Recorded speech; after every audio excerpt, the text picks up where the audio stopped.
Então, na verdade, esse coral nasceu a partir desse processo de contação de história. A gente ia para a biblioteca, onde eu começava a trabalhar essa coisa da história. E, conjuntamente, né, eu cantava com as crianças. A partir daquilo, eu fui observando que tinha um grande potencial de canto. Pensei numa oficina. Eu, enquanto músico, pensei, vou fazer uma oficina de música que aqui tem um grande potencial. Fiz uma oficina. Nessa oficina participaram 9 crianças. E a gente começou então essa oficina com 9 crianças, eram 8 meninas e 1 menino. Essa oficina se desenvolveu alguns meses. Ao final dessa oficina eu percebi que a gente tinha formado a coral. E aí o coral nasceu a partir daí. Eu vi que as pessoas cantavam bem, pessoas que estavam afim, se entusiasmaram com o fato de poder cantar. E aí eu comecei a ideia do coral se oficializou na escola.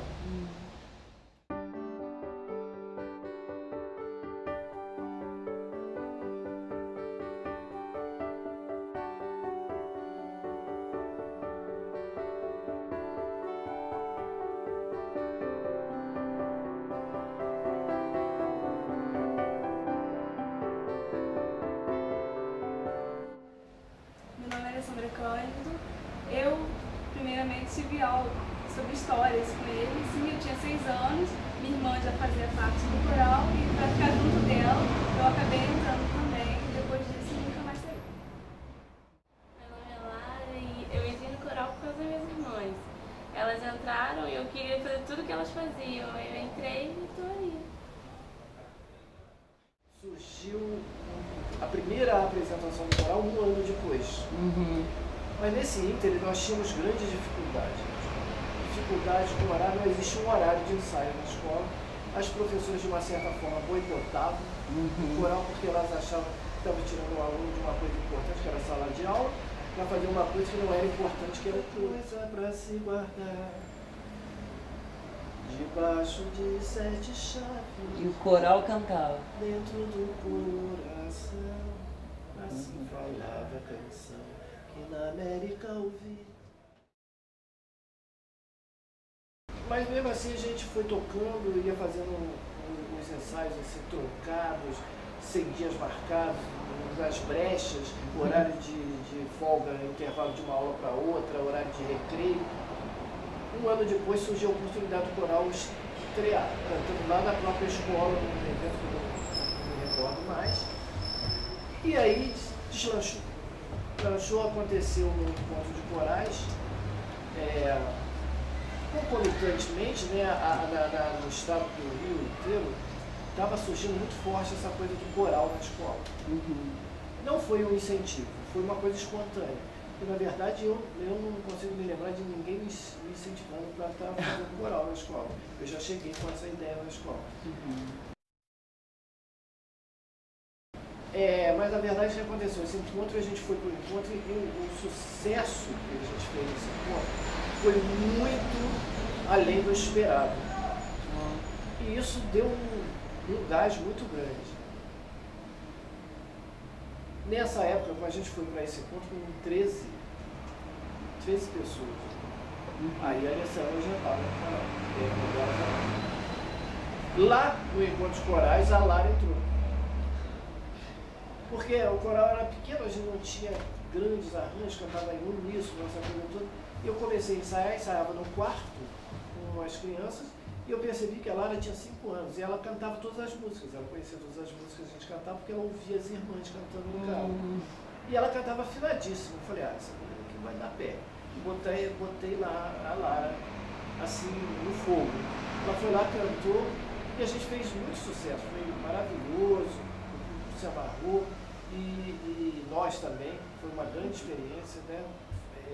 E daí por diante o coral só foi escalando, foi viver grandes momentos. Muitas vezes assim, entramos no coral e foi tipo assim, pô, são bambambam da escola agora, são um exemplo. Éramos sempre muito vigiados, tudo que a gente fazia, sendo certo ou errado, era sempre apontado, pô, é do coral. Então vinha aquele peso, cara, temos que ter a responsabilidade de ser o exemplo. Então acabávamos estando e sendo uma coisa assim, meio que obrigatória, mas a partir do tempo assim, começou a ser aceitável, assim, ser ou não do coral. Não teve muita implicância. Eu acho que todo mundo olhava pra gente e queria também entrar no coral. Aí falava assim, eu também quero ir. Ia fazer o teste assim, sem mais nem menos. A gente melhorou bastante quando a gente entrou no coral também. Melhorou em quê, Lara? Assim, na escola, nas matérias, porque quando a gente não sabia alguma coisa, a gente ia pro André Luiz. E ele ficava contando história pra gente. Acho que a gente melhorou em tudo um pouco. Despertou em vocês o desejo do aprendizado? Eu acho que sim, porque mexeu muito com a parte cultural de cada um. E tudo, ele tinha uma história para contar, ele era o professor da história da carochinha. Eu acho que, assim, todo fato, você chegava para ele e falava, professor, tô com dificuldade nisso, ele arrumava um jeito, uma música assim e cantava, de forma que ficasse mais fácil para eles entenderem as matérias. E foi bem fácil, assim, porque misturou a área cultural com a área do estudo. O didático e o cultural fizeram diferença.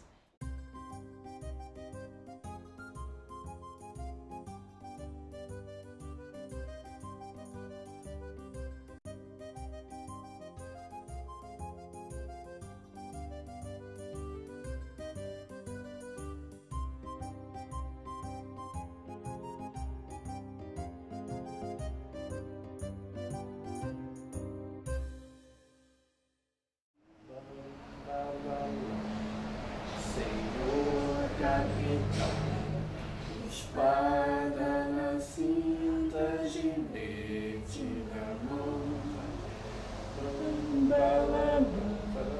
Senhor capitão, espada na cinta, ginete na mão.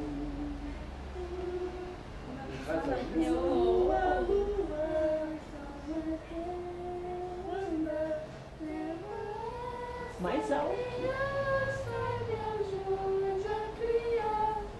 Depois de criar, para me dar lua, lua, lua, toma terra.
Não existe mais essa perspectiva de ser um coral folclórico, que eu acho que agora o leque está aberto totalmente, não quero mais fechar esse leque.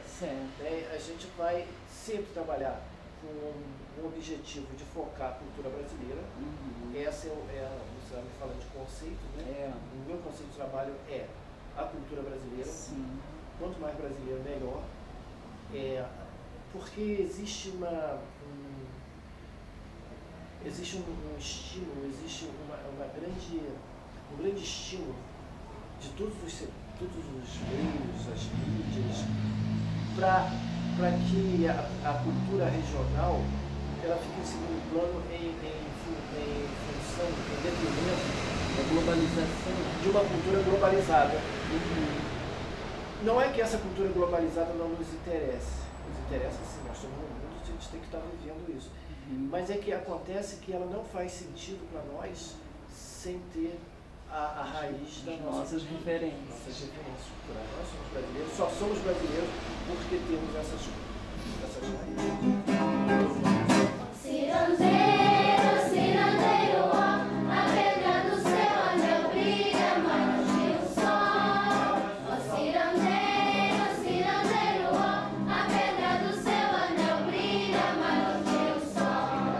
Achei bem bonito, meu amor, dança, dança, cirandar, maneira, fica cirandeiro.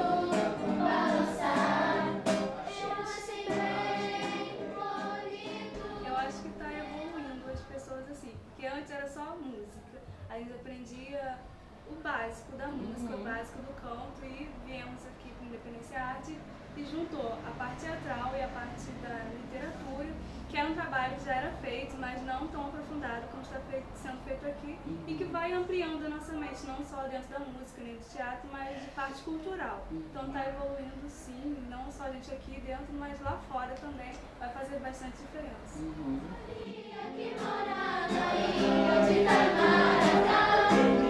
Essa ciranda que me deu florinha, que morada ilha de Tamara. Falando em independente, o projeto Independência Arte para o Coral é de fato uma linha divisora de águas para essa profissionalização, para esse aprimoramento? Você acha que existe possibilidade real? Qual a relevância disso na prática? A relevância concretamente falando, assim. Mudou o cotidiano, mudou a perspectiva, mudou os objetivos são os mesmos, porém foram potencializados? Para mim, sim, Independência Arte deu um up assim, no sonho do coral. Porque com o passar do tempo, mesmo que as pessoas chegassem e criticassem, o coral se tornou uma família. Independência Arte fez assim, pô, a família se deslocou para crescer. Tá crescendo e a gente vai evoluindo. Para mim, Independência Arte é como se fosse mais um passo para realizar o nosso sonho. Para mim, Independência Arte está sendo muito bom pra gente, porque assim, a gente sempre quis não só ficar na escola, mas também ir para outros lugares que a gente pudesse fazer mais coisa. Aqui a gente pode aprender mais, não que lá a gente não estivesse aprendendo, mas está sendo muito bom pro coral, porque aqui a gente tem mais liberdade para fazer o que a gente não podia fazer lá. Porque lá, ou a gente atrapalhava eles até aula, ou eles atrapalhavam a gente. Aqui a gente pode gritar, pular, pode fazer o que a gente quiser no tempo certo e na hora certa. Então está sendo muito bom pra gente. Suspeito para falar do projeto Independência Arte, né? Mas, sem sombra de dúvida, é um grande passo para a realização das nossas metas. Né? Aqui é um espaço de aprofundamento do trabalho que a gente vem realizando. Mais que aprofundamento, né? É um espaço onde vai haver agregação de saberes novos, né? Que vão dar esse upgrade que o coral necessita para esse próximo passo, que vamos dizer, profissionalização. Não gosto muito dessa palavra, mas vamos usar essa palavra, né? Profissionalização. O que elas tinham de diferente é o fato de estar ali dentro de um processo, fazerem parte de um processo que estimulava a imaginação, estimulava o intelecto. Legal. Né?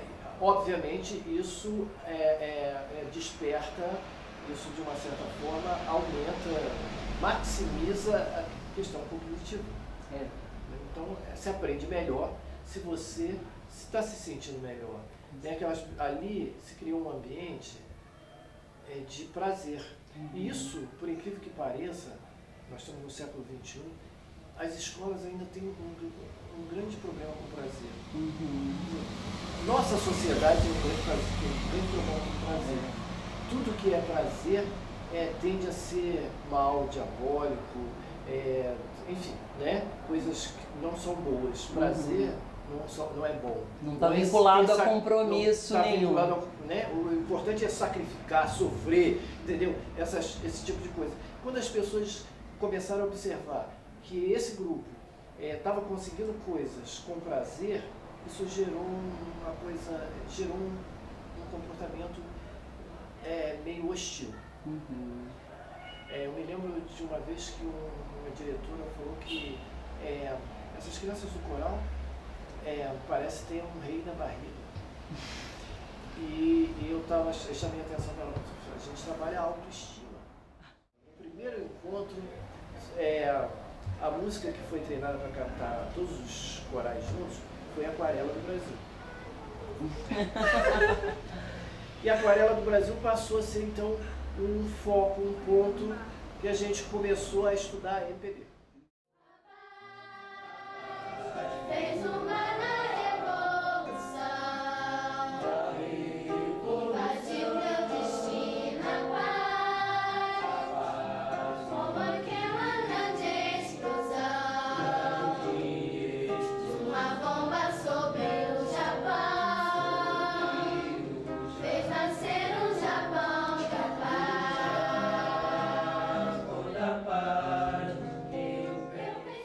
As pessoas começaram a sentir que elas eram importantes, que elas faziam parte de um processo, que elas podiam modificar sim a vida delas e o mundo, né? Romper com um ciclo vicioso. Nós temos muitas histórias, muitas histórias de vida que eu acho que mereciam ser contadas, eu acho que mereciam ser ouvidas pelas pessoas. Muitas histórias de vida, de superações, entendeu? Que precisavam ser ouvidas. E as pessoas, às vezes, elas não sabem da importância da sua história, né? Porque às vezes falar, minha história é tão... eu fui tão assim, isso não tem importância para ninguém, né? O importante é como eu quero chegar, onde eu quero chegar. Não, o importante é a trajetória que a gente faz, né? Da onde eu saí, aonde eu estou, para onde eu quero ir. Pode ser até que eu nem chegue lá, entendeu? Mas a história da minha vida vai ser o caminho que eu percorri da onde eu estava até onde eu consegui chegar.